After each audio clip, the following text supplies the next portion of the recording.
Hey everyone, I can't begin to tell you how grateful I am that you've come to check out my channel and watch some of my videos. But I do have a small favor to ask.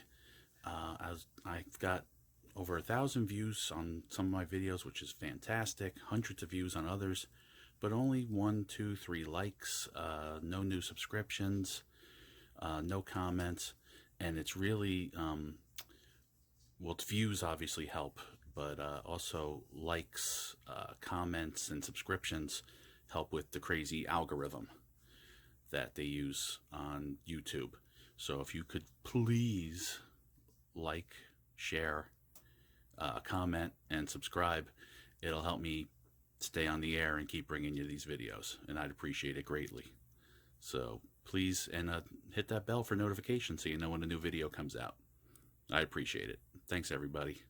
Enjoy the video. Okay, today we're putting in a new front door. So let's get started. First thing, let's make sure the new door is going to fit where the old door is. 35.5, well, 35 3/8 on the 36-inch door. Let's go measure this one.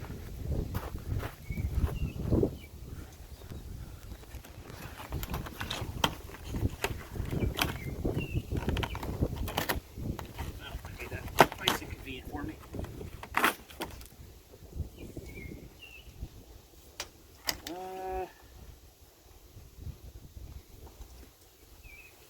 36 on the nose. I guess we'll know better when I take the molding off the inside and measure the rough opening. So the first thing I want to do, I don't want to damage the sheetrock, so I'm going to score the paint and or caulk down the length of the molding inside and out. That way when I remove it, it won't take the paper for the sheetrock with it.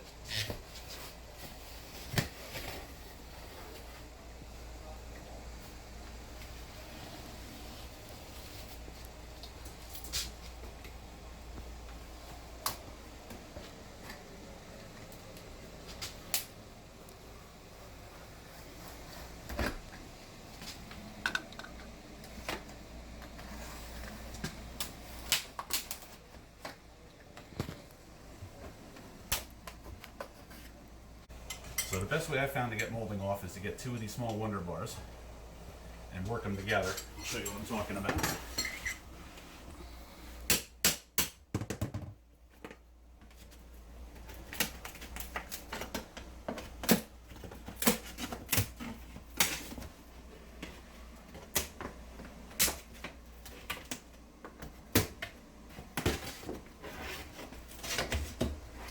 You don't want to pry in one spot too much or you'll crack the molding.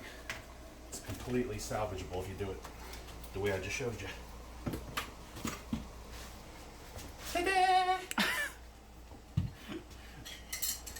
A lot of people will try to knock the nail out through the front to pull the nails out, and you always end up busting out the front of the molding. If you want to salvage it and reuse it, get some cutting pliers, clamp onto the nail, try not to cut through it, and just pry up and pull it through the backside. Then the front stays nice and you can reuse it. The molding, not the nail.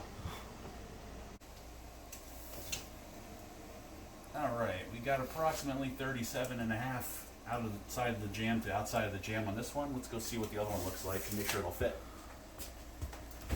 I have a YouTube channel, so we were just shy of 37.5 on the old door. We're just over 37.5 on this door. Not quite 37 5/8, but I'm gonna have to maybe do a little finagling. We'll see. Fingers crossed this goes in. I'm gonna score the paint and the caulk on the brick molding. Normally I wouldn't do that, but a lot of times they put nails through it, and I want to get the brick molding out of the way without damaging the siding, so I can run my reciprocating saw down both sides of the jambs to cut whatever nails or screws are holding the old door in. So, here goes.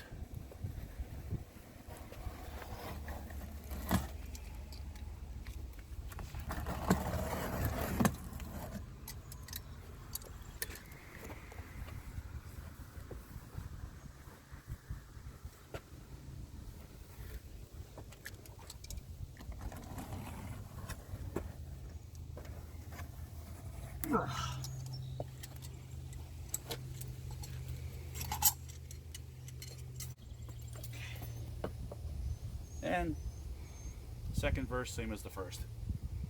I hope that's not a copyright infringement.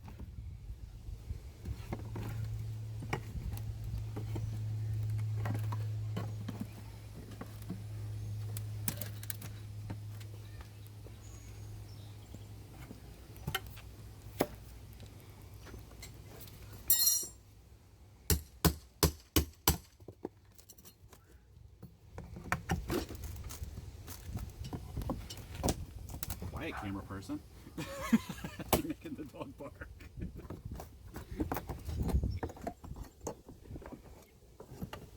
I kid. You're better than my normal method. Point and pray that I get something usable.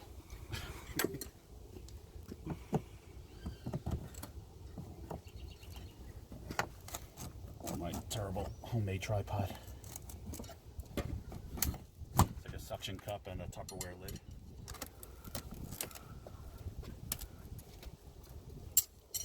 Alright. Don't get excited if this happens to you. Just get your pry bar in there. And voila. Don't go. I know your first instinct is to tug on it like a gorilla, but that's how you end up screwing up the siding, so try to fight the urge. Find the 2x4. Oh, okay. It's a bigger opening than I thought it was. It's just sheetrock. Thank you. Thank you, thank you. So, gonna run the saw down both sides to cut all the nails. While I'm at it, I'm gonna try to hug the jack stud, king stud, jack stud, and open up the opening on the sheetrock so we have a little more room to play with for the other door.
Heck of a lot holding that in. Oh, look at your blade! These things happen. I could probably just take the whole thing out as one piece, but to make things a little lighter and easier, I'm going to remove the door off the hinges.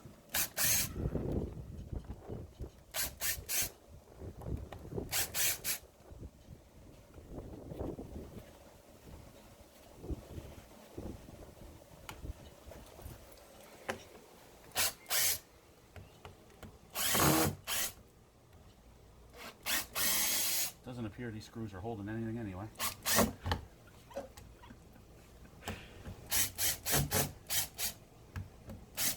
I guess at this point it's more of a formality.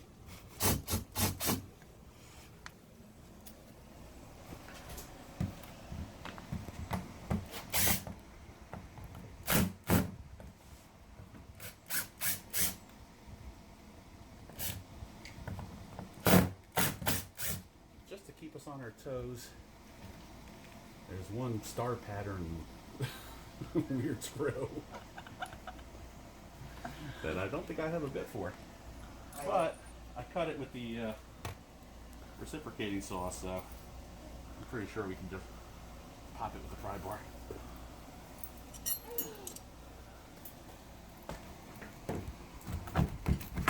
Or, you know, lightly wiggle it.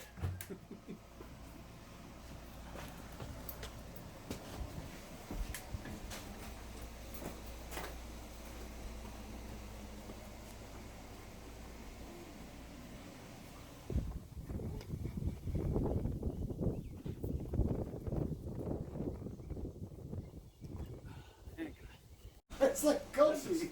quality craftsmanship right here. This is known as structural weather stripping. Jeez! It's trying to get revenge on me.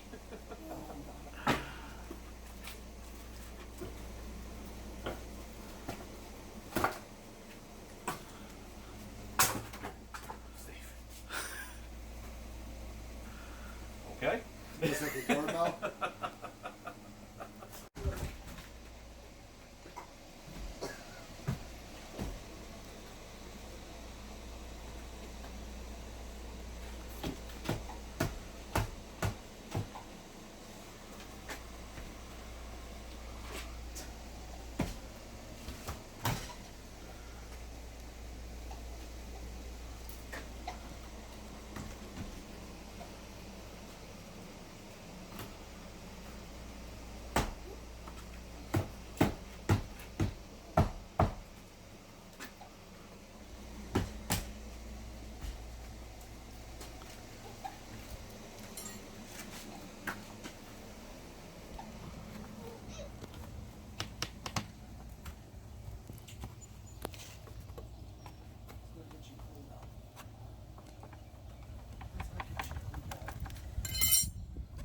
Tight squeeze.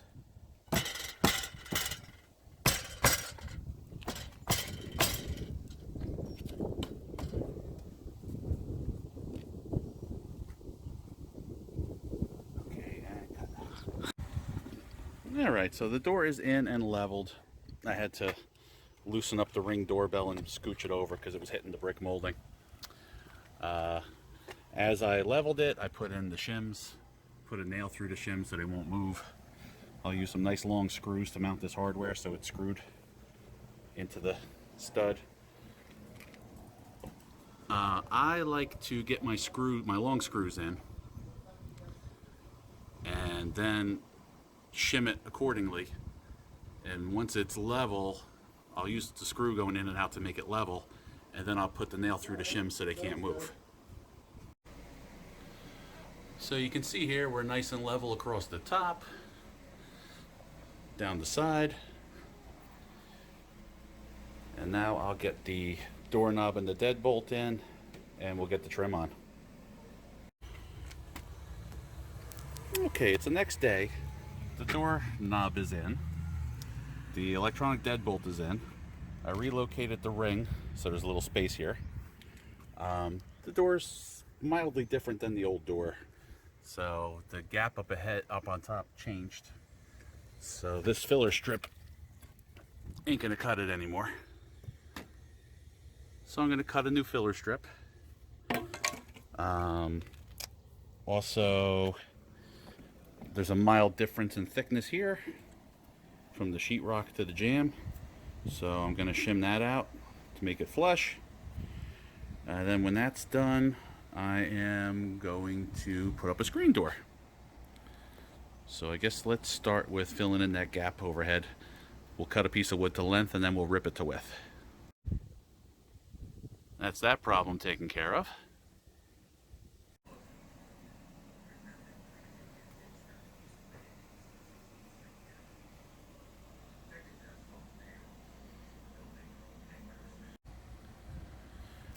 So the screen door is going to cover the molding out almost to this line on the brick molding.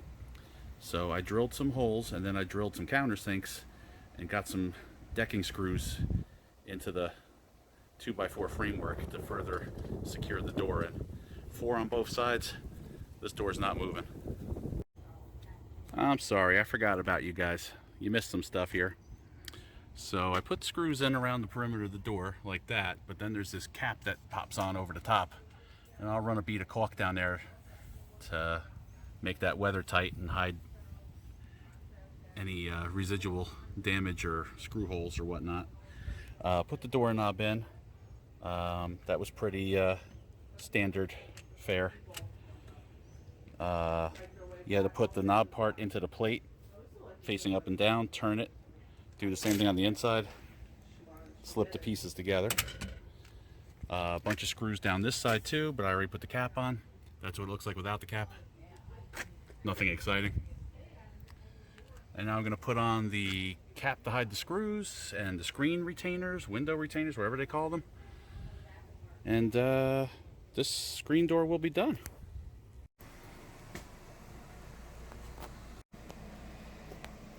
Okay, so the door closers are on. And adjust it. There was an optional rain cap for up here, but since we're so far under the soffit, I figured we were good enough, so I just capped off the screws and didn't put it on. I put the retaining rails in for the glass. We're going to go with the glass for now, the customer says, until maybe it cools off, and then they'll put the screen in. So it is summer, but it's an extra layer of protection holding the AC in the meantime. So now, back to the door. Okay, so I caulked around the door, and I caulked where the storm door meets the door. I got the closers on, I got the saddles, the sweeps set. This is all caulked. And job's done, and customer's happy. I'm happy too. So, on to the next project. Oh, I also put a little piece of AZAC underneath the door there. AZAC being plastic wood. I told him it's a bad idea to have cement touching wood. He agreed he's going to bust this out and build a new patio. So, luckily I didn't see any rot under there. Hopefully we caught it and it's not too bad. At any rate, that's that. See you next time.